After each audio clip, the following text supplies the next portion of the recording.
L'incident s'est déroulé vendredi dernier, peu avant 6 heures. Alors qu'il dormait sur l'estive d'Ourdouas, dans cet abri situé à 2000 mètres d'altitude, ce berger est soudainement réveillé par ses chiens, qui aboient de plus en plus fort à l'extérieur.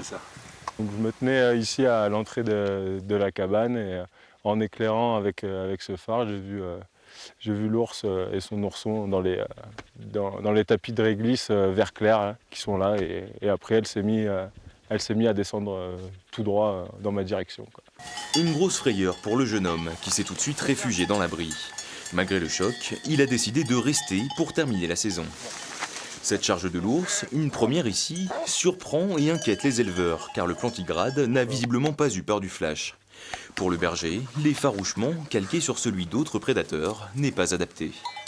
Pour améliorer ça, il faudrait qu'on ait un suivi un peu plus concret des espèces prédatrices en France, et en tout cas des individus. C'est la notion d'individu qui est importante en fait.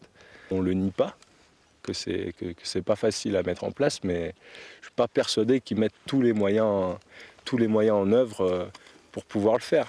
Malgré la venue sur place de la préfète, venue échanger avec les éleveurs après l'incident, les éleveurs ont peu d'espoir que la situation puisse changer, étant donné la rigidité de la législation autour de l'ours. Dans le cadre légal, tout ce qu'on peut faire, c'est d'abord mettre en place les moyens de protection, donc chiens, bergers, ça c'est pour le troupeau.